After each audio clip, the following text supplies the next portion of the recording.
What's up, everyone? Thank you for tuning into the All 22 NFL show. I'm here with Faraz Siddiqi of Upper Hand Fantasy. For those unfamiliar with Upper Hand, they offer a great Instagram, one of the best in Instagram. I absolutely love it. Upper Hand Fantasy. Go there, go to Instagram, check them out. They also have a website with rookie draft kits, rankings, analytics, mostly focusing on traditional fantasy and dynasty leagues.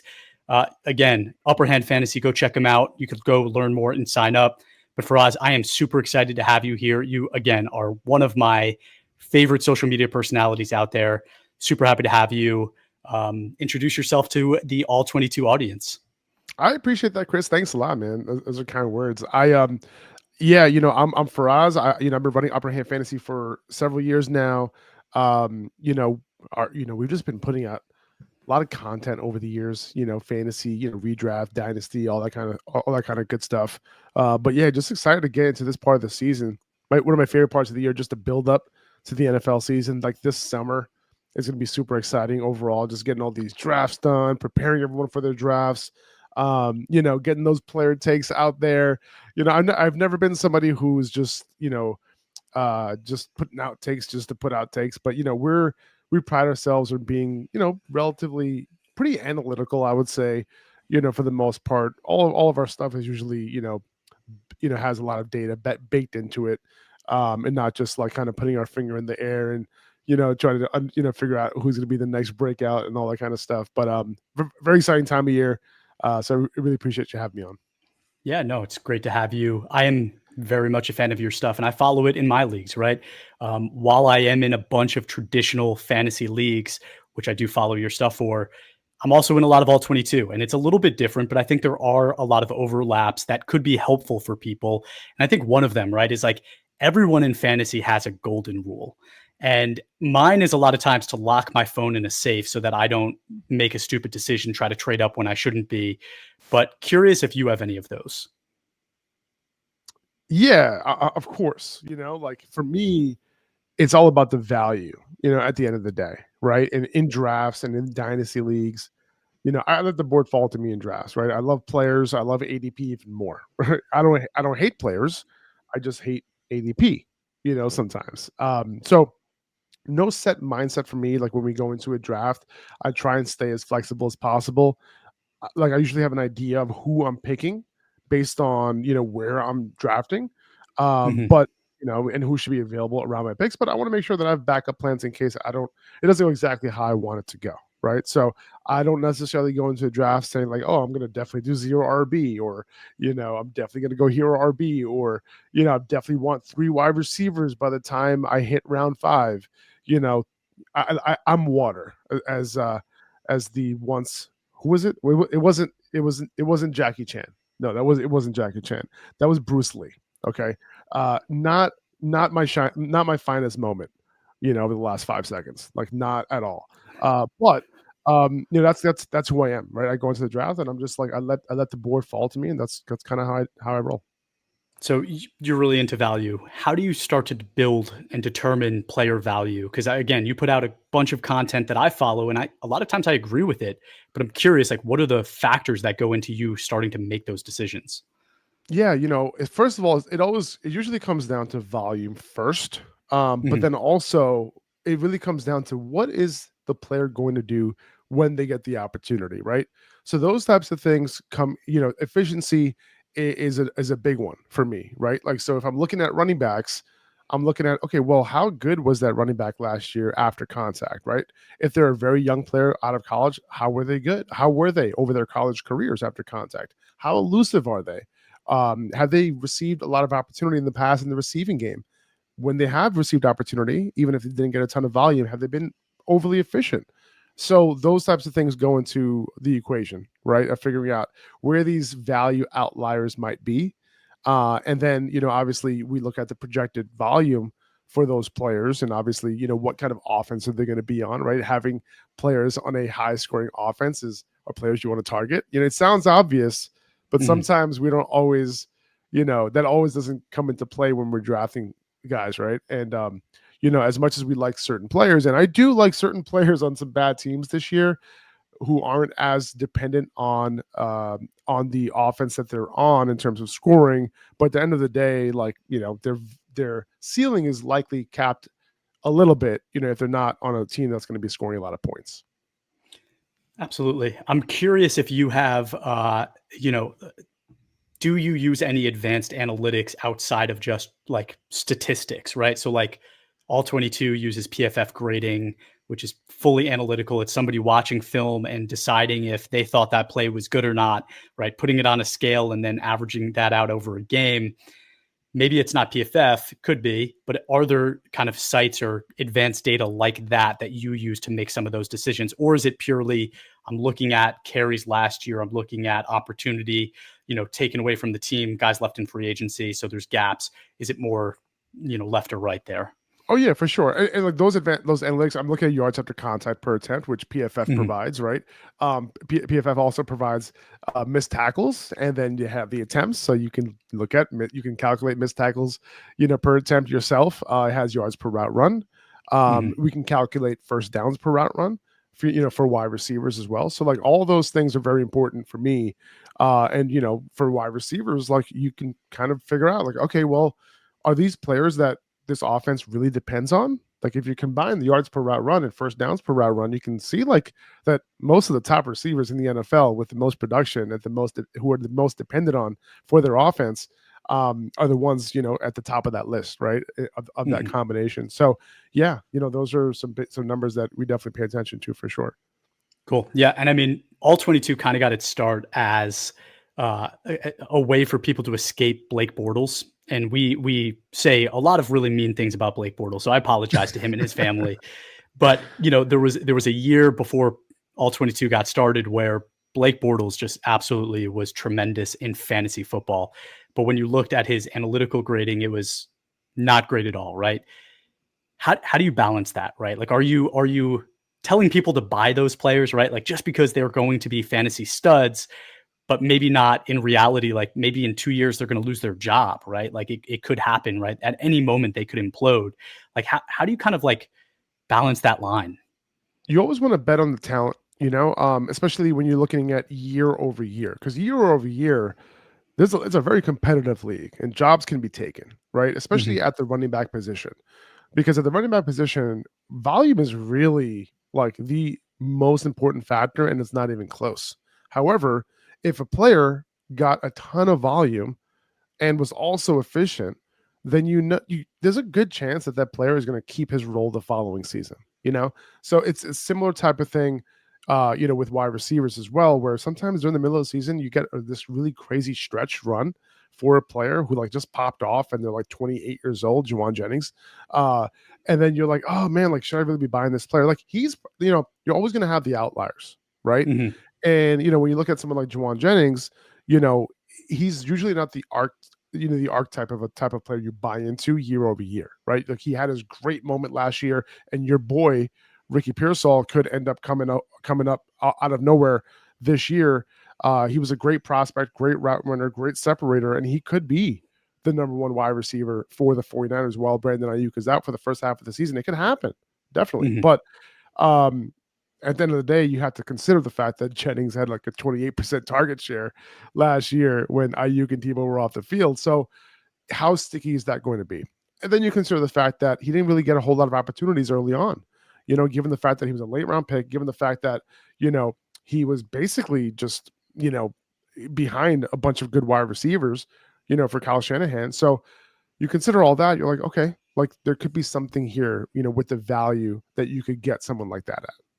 Sure. And I mean, like you said, I think it's about where in your draft they end up falling to. Like if they're falling past ADP and you were maybe scared to make that decision, but now it's like there's so much value in taking them, you do it, right? I think that's a really great way to look at it.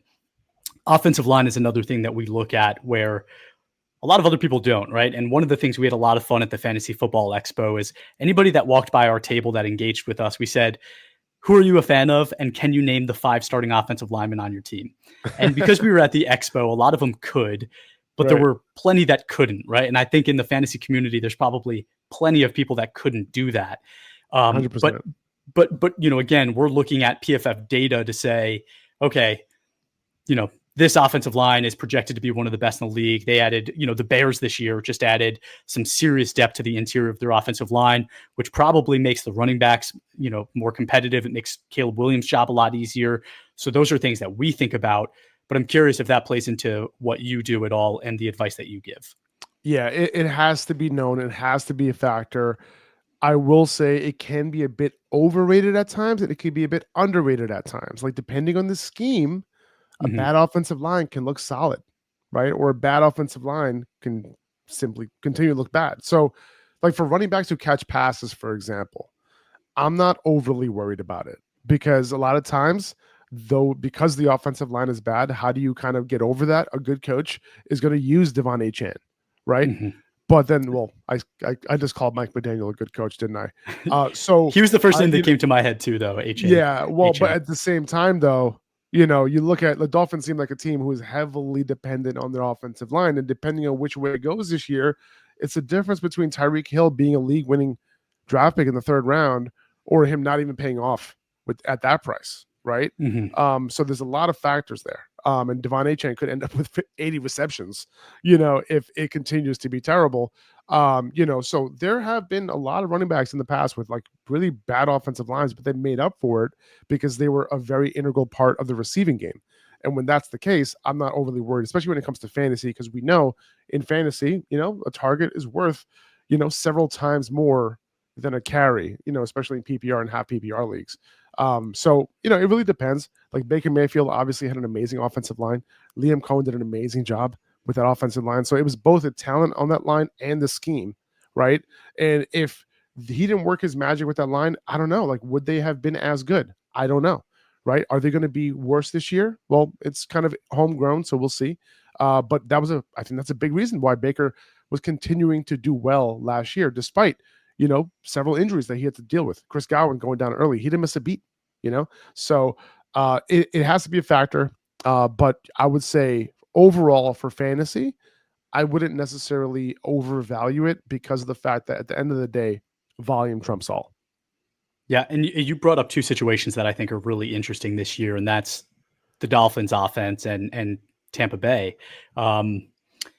Tua, let's talk about Tua for a second, if you don't mind, because I think I have some concerns for Tua outside of just even the injuries, right? I think the injuries are obviously a massive concern when you're drafting a player like that who traditionally, when he's on the field, is effective, right? He does a really nice job. He grades out really well in PFF grading, does well on all 22, but he's good in traditional as well.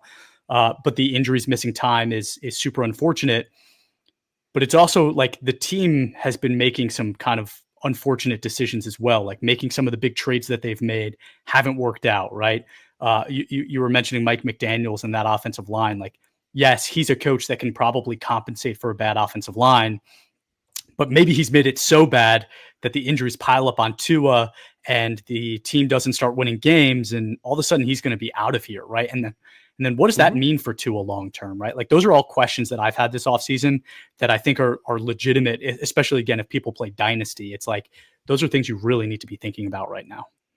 I question a lot with Mike McDaniel sometimes. Like, I was a fan of when he came in and all that, and like he had a great year, a couple years, and he was doing his thing, but he can't find a way for Jalen Waddle to get involved, which is a questionable thing for me because like a good coach will get the offensive skill players very involved, right? And we know how talented Jalen Waddle is. So that's the first red flag. Second red flag is, this is more of a red flag than that one even, is when Tua was out, that offense was the most dysfunctional offense I have ever seen. And in the NFL, this doesn't really happen that often, right? A star quarterback goes down, backup comes in, but it's somewhat functional. Like, they could be bad. That's fine. Mm-hmm. A bad offense. Like, totally understand that when a backup quarterback comes in, the offense is bad. Sure. But non-functional is how I would describe the Dolphins offense without Tua. And that's all in the head coach right there. It's all in the offensive play, offensive coordinator and play designer, right? So it's a concern for me. Like, when you're obviously the offensive line is an issue, and Tua just said it a couple months ago. He said, like, they asked him what he's working on this offseason and what is he prioritizing. He said, I'm trying to get the ball out even quicker this year. Like, what? he was he got the ball out at one of the highest rates, one of the the lowest rates last year, meaning the fastest, I should say. Yeah, like 2.3 Rates. seconds or something. It was Yeah, insane. yeah, exactly, exactly. And he wants to get it out even sooner. All right, well, I guess Devon Achane's catching 100 balls this year. Yeah. Yeah. Are they going to scheme up Tyreek like close to the line of scrimmage? Like, what are they going to do? So Mhm. that's it's very concerning for me. So the offense really, really depends. Mike McDaniel's has a lot of good things going for him, but a lot of questions there, in Miami, and we'll see which direction it ends up going in. Yeah, he's still young, so I mean, I could see a situation where maybe this doesn't work out. He goes and becomes an offensive coordinator again, kind of like Cliff Kingsbury-esque, does Sure. great, and then gets another opportunity. But Tampa Bay, again, like you mentioned them, that's another one that I find very interesting with Liam Cohen leaving. I think he's going to do wonders for Trevor Lawrence and that whole offense in Jacksonville. But in terms of what it means for Baker, it's really hard for me to buy Baker right now because I think everybody that has Baker just came off of this extreme high where he was playing at one of the top levels in the NFL, and he just lost maybe the biggest reason it was happening. I don't know. Maybe that's just my take, but I'm curious what you think. Yeah, no, totally. I mean, Dave Canales I think was a big part of that as well. And, but I do think Liam Cohen was a big reason why they had as big of a year as they did. But Baker still has that offensive line. He still has some big weapons, and Mecca Buka, they just added him as well. So I think the offense is still going to be very good. Bucky Irving out of the backfield. He has his weapons, right? And he has confidence now. And I think I'm not buying Baker. But I do think though, based on dynasty trades that I've seen in superflex leagues, he's not that expensive. And if you're competing, like I'm perfectly fine buying Baker right now. I'm not necessarily drafting him in redraft. There's a lot of later quarterbacks. There's two quarterbacks in particular who I'm aiming for late, very, very heavily. Maybe like I might be just 50-50 all the way through my drafts with these two quarterbacks, as we go. And by the way, I actually have, for anybody, who is interested for your listeners, I have more of how I approach my do not draft list and my must draft list and my targets and that sort of all my targets and avoids. And I created a complete blueprint, for my drafts this year in a Google Doc. Like if I only had one draft this year, like how would I approach it? Mm, Strategy and all that. It's completely free. So if you follow me on Instagram at Upper Hand Fantasy, and if you DM me the word blueprint, I'll send it over right away. that's awesome. I'm about to go do that real quick. That's awesome. But hey, are you going to spill the beans? Who are those two quarterbacks? It's Justin Fields and Drake May. Those are the two in redraft. They're going late enough, 10th round and later. Drake May even a little Mhm. bit later than that. It's really about the rushing upside. With Justin Fields, he is somebody who I know he has done it in the past, and this year, I really think there's no way that he can get benched. There's no quarterback behind him who's like, right there, trying to like take that starting job. There is nobody. Justin Fields is the guy for the Jets all season long. And because that's the case, I do think his floor is relatively high because of the rushing. He was a QB7 at one point, QB5, like in points per game. Like he has the upside, even if the arm is limited. Mhm. And when he had that one receiver in DJ Moore a couple of years ago, he was able to do great for DJ Moore too. DJ Moore had a career year, receptions, yards, and touchdowns. And he could potentially do the same for Garrett Wilson, and Tanner Engstrom's coming over now, right? So, and he's a Ben Johnson protege. So I'm kind of excited about that. And then with Drake May, he had the I think it was the fourth most rushing yards per game among quarterbacks last year, and that was only behind like some of the top quarterbacks that we know who run the ball like crazy, right? And that was without, and I'm talking about his full games played, and I'm talking about without barely any designed rushing attempts last year. Okay, so like all these other guys, they're at like 20% or higher in design rushing attempt share. He was at like 2% or 3%. So now you have Josh McDaniel coming in, who just had Cam Newton a couple years ago, who gave him like a 25% or 26% rushing design rushing attempt share. And I think I'm not saying that he's Cam Newton, but Drake May can run the ball. He can run the ball near the goal line. He's a big quarterback, and I think they're going to put in a lot of design rushing attempts for him. And even if he's at 15%, we're talking a big increase here, especially based on the fact that he did it all on scrambling last season. Yeah, yeah, I agree with you. I mean, Justin Fields is going to be this year's Blake Bortles potentially. Where it's like Right. he's going to be incredible for the redrafts, and go draft him, go get him. But in terms of like all 22, you want to proceed with maybe some caution because the surroundings, the Jets haven't really put it together as well as it looks on, as great as it looks on paper. It just hasn't come together for the Jets in terms of actual production from a grading standpoint. So in all 22, like proceed with caution. Redrafts, I couldn't agree with you more. I think the value is going to be incredible for him. Drake May, the opposite, right? Like I think there's value there for him in traditional for all the reasons you said. The rushing ability is through the roof. There's a little Josh Allen in him as well. But there's also this side of him where this is a young prospect that proved to us in year one that he's not going to make terrible mistakes like we maybe expected him to do to make after his short college career. So another player that we're really watching strongly, and we have him pretty high up our rankings in all 22. So you might not be able to get him at a discount if you are playing all 22. Quarterback's worth like 10% of your team.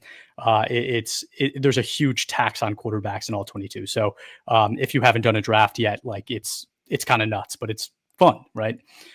You had mentioned to me privately, right? Like you do not play in like many advanced different styles of leagues besides like your daily, your season long, your redrafts, things like that. But is there anything that you would say for you that you look at in an all 22 and say, you know what, that's really interesting to me, even though I'm not going to play it. I think it's an interesting aspect of the game that I think is worth at least paying attention to. Yeah, I think the grading aspect of it is great because you're actually looking at whether a football player is actually good or not. And that's it sounds simple, but if there is some sort of aspect to a game where you can take into account the fact that whether that football player was actually a positive impact to his team and his offense, at any particular point of the game, I think that should, you should hold it, he should get points for that, right? Mm-hmm. Opposed to a player who's just kind of stat padding, but wasn't necessarily a positive impact for their team, for their offense on the field. So I think the grading aspect of it is, a unique part of it where whether a football player is actually good or not in a particular game actually makes an impact on your scoring.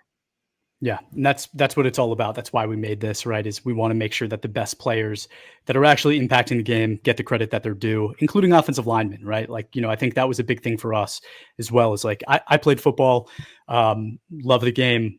Bunch of guys I lived with at college were offensive linemen. I lived with a center and a tackle, and our team wouldn't have been anything without them, right? And I think people forget that, right? It's like you see the guys in the commercials, besides maybe Jason Kelsey now, who's getting a lot of press, but the guys in commercial are the quarterbacks, the receivers, the running backs, tight ends a little bit now, right? It's because we're playing fantasy football. These guys get a lot of the spotlight, but the game itself, the actual game on Sundays, a lot of the credit is due to those offensive linemen. So we wanted to give them kind of a little bit of spotlight as well, which is a big part of this. You had mentioned those two quarterbacks that you're bullish on. Is there anybody else that you want to just call out as guys that you're like super interested in drafting this year?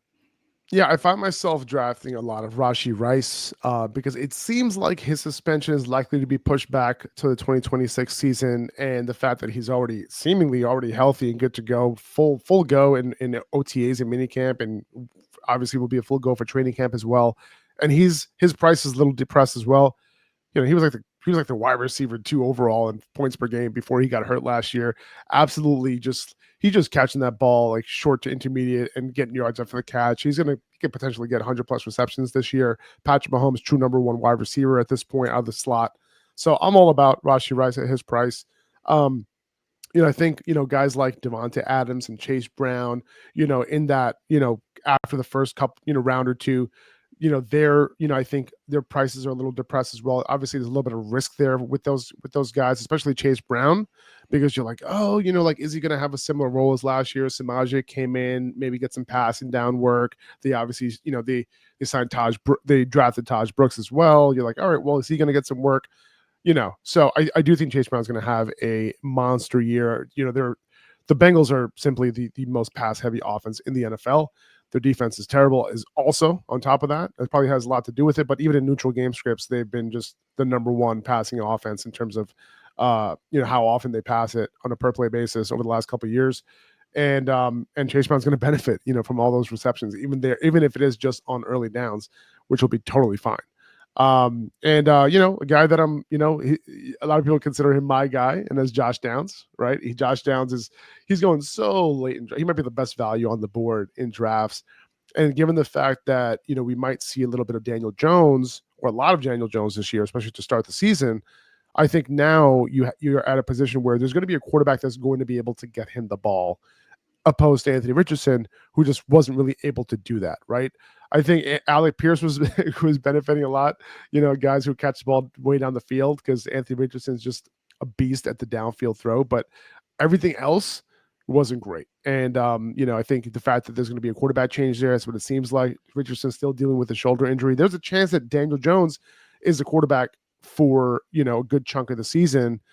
And how much of a leash will Richardson have if he does go back in and doesn't do as well, right? This coaching staff has always talked about the entire offseason, a higher floor, consistency. That doesn't scream Anthony Richardson to me. So I think that all of these Colts receivers, including Michael Pittman, including Tyler Warren, even A.D. Mitchell, Alec Pierce in best ball, like they're all of value at this point, especially Downs, Michael Pittman. And I'm perfectly fine taking Tyler Warren as my first head in off the board, taking that shot on him. But yeah, like those are the guys that I think are just insane values right now. I'm laughing to myself because I play in a league with somebody that's going to listen to this podcast, and he has Rashi Rice and Josh Downs, and he covets them, and I get it, right? Like, and I agree with you.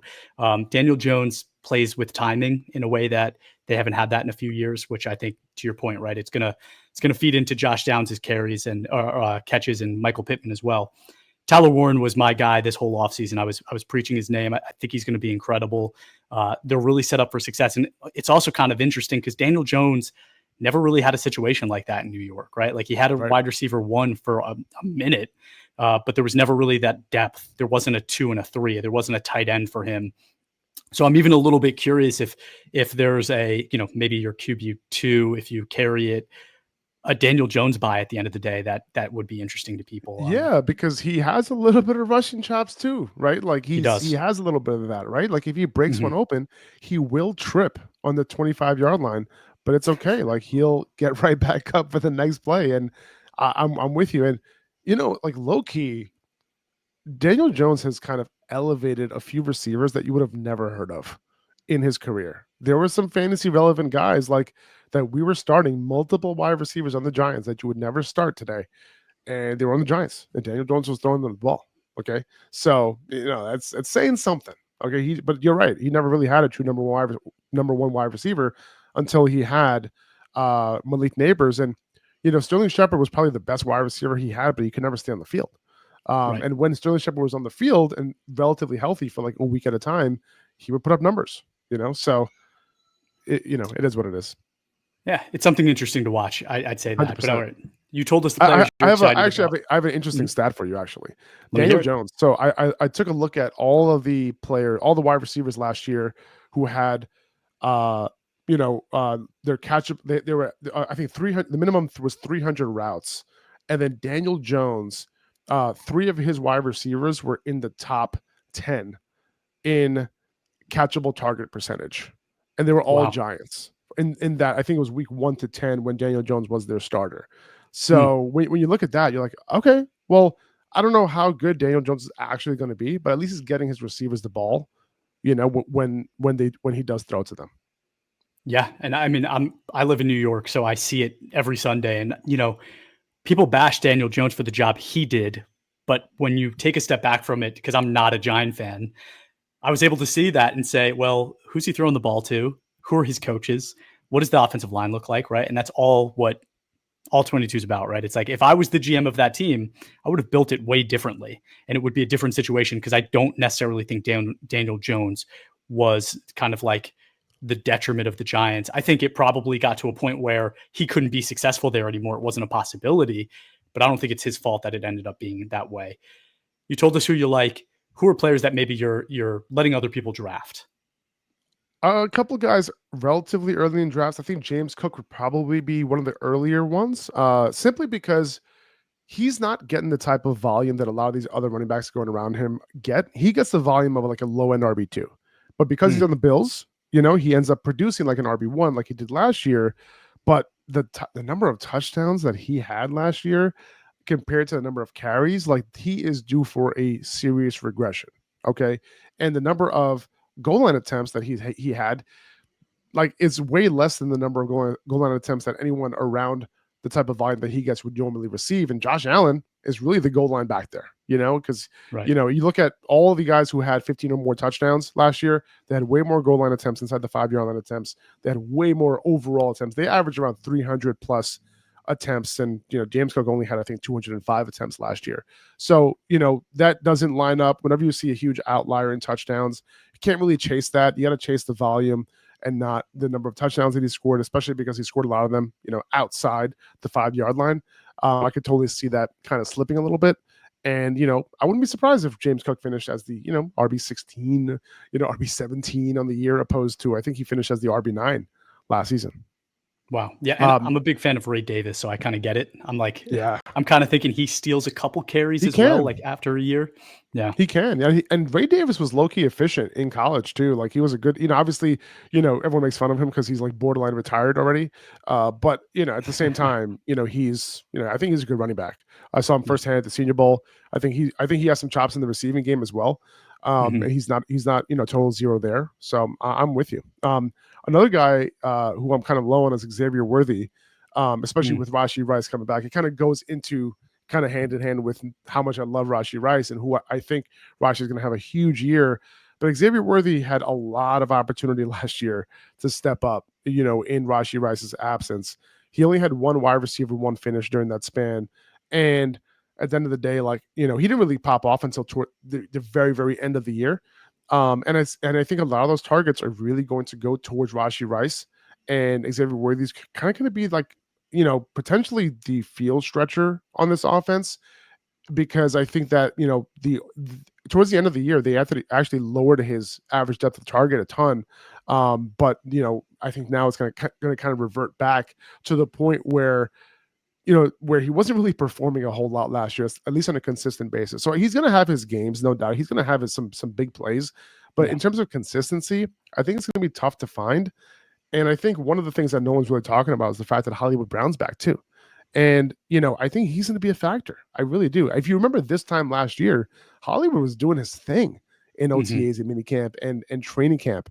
And then there was a lot of excitement for Hollywood, going into the season. And that first preseason game, he got hurt on like a nice catch where Mahomes was targeting him with the first team.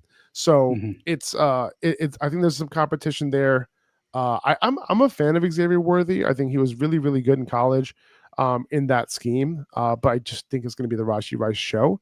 And he's going pretty early for me. So I'm avoiding him as well.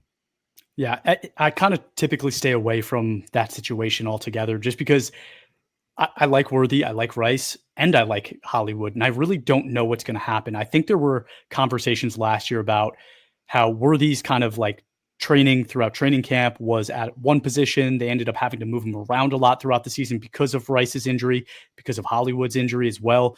So it's like he's playing all of these different positions on the offense and has to be way more than maybe he is. And it was to his detriment, right? And I think he struggled a lot. So I don't know if him playing a true position is going to make him better at what he needs to be and elevate his value, or is it going to be that his role is just going to be very defined and he, like you said, he's going to be the field stretcher that has some good games and that's it. I don't really know what to expect, so a lot of times I'm just kind of staying away even though he's a player that I like. I'm curious if there's any rookies that stand out to you as well as guys that either you're really really high on against the consensus or very low on against the consensus. So I'm on board with consensus with RJ Harvey. I don't know how people are feeling for the most part. Like, after the J.K. Dobbins signing, like, are people like a lot lower on him now? I'm definitely a little bit lower on him now, but I'm totally fine spending a low end RB2 price on him in drafts, in redraft. And it's really because Sean Payton's system has just been producing fantasy running backs left and right. Even the RB2 has finished as an RB1 in fantasy several times throughout Peyton's tenure, as Saints coach and all that, whether it's Alvin Kamara, whether it's Reggie Bush, Darren Sproles, all these guys weren't the primary ball carrier, in certain years, yet they still finish as a fantasy RB1. A lot of that has to do with the fact that, his teams have led in target share. His backfields have led in target share so many seasons, when he was coach. So I think just his backfields are, even 2 years ago, Denver was, one of the top, backfields in targets. So I'm super excited for the Broncos backfield in general. That offensive line is legit. And I'm cool with that. I'm even taking J.K. Dobbins late in drafts because I don't think people are really excited about him. Just because of the fact that normally in this backfield you could have two potential, fantasy relevant guys. Both can finish in the top 24 relatively easily. And the other guy that I'm looking at is Emeka Egbuka, who might not, on paper it's like, all right, well, you have Mike Evans there, you have Chris Godwin there. Do you really want to invest in a rookie, to potentially perform over those two guys? I'm just a big fan of Egbuka, and I think that with Mike Evans getting up a little bit older in age, who wasn't really overly productive when Chris Godwin was healthy through the first close to half of the season last year. Chris Godwin also coming off the fractured ankle. There are certain outs here for Egbuka, and the fact that this offense is good. They have a good offensive line. The Baker's on a roll. So there is a potential for Egbuka to make an impact in year one, especially given the fact that he's going relatively late in drafts. So because of the talent, I'm cool taking shots on Egbuka as well, despite what seems like a crowded wide receiver room. For sure. Yeah, I'll address RJ Harvey first because, I agree with you. I think people were a little bit, they were wanting him to hit the ground running because he's 24 years old. And they're like, he needs to have his opportunity now or he's going to lose his value, which I think it's more along the lines of what you said, where maybe it's even a poor man's Omarion Hampton, Najee Harris situation where maybe, the level of the J.K. Dobbins and RJ Harvey isn't quite as high as those guys. The production could be in that offense, right? And it could be a really nice situation to be a part of and to get shares a little bit cheaper, especially if people are starting to be a little shy. I like Egbuka a lot. Fantastic college player. I am slightly worried about, I guess, target share, but you made some good points. All 22, you don't have to worry about that. So I think in all 22, that's where I'm really investing in Egbuka, because I think just down in and down out, he's the type of player that you look at and go, he's going to be great, right? Like he's going to run sharp routes. He's going to do his job. He's going to block, which I think people forget. Like this dude pancakes guys. He was a lead blocker sometimes in college on run plays. Like he is that kind of a teammate, which is what in all 22 we want to invest in. My last question for you, who is going to win the quarterback battle in Cleveland? And you might say it's not even worth thinking about, but I'm just curious. Well, I think Joe Flacco, I think probably has the upper hand right now to start week one. And, that means that guys like Jerry Jeudy and maybe Cedric Tillman and David Njoku can have some big weeks. I think they probably want to turn it over to one of the younger quarterbacks at some point. And I would heavily bet on Shedeur Sanders to do that at some point in the season. He might need several weeks, maybe even half the season to get going, but I do think he's probably going to be the guy, despite them taking Dylan Gabriel earlier in the draft. I have no idea what happened there. I still don't. I'm done trying to figure it out. But at the end of the day, I think Sanders can be a decent NFL quarterback, and eventually, I think he could end up leading this offense. So that's kind of two-part answer. That's kind of where I'm at right now. Yeah, you heard it here first, folks. All right. Well, I loved having you on. I really appreciate your time today. Tell people again, remind them where they can find you and your content. Yeah, mostly on Instagram, so like I said earlier, DM me the word blueprint, follow me over there. And if you do, I'll send over my completely free kind of overall strategy for this year's drafts. I think you'll like it. All right, Faraz, again, really appreciate you being on here and being a fan of all 22 and a good partner for us. Appreciate your time and looking forward to following your content even further into the season. I appreciate it, Chris. Thanks a lot. All right, be well.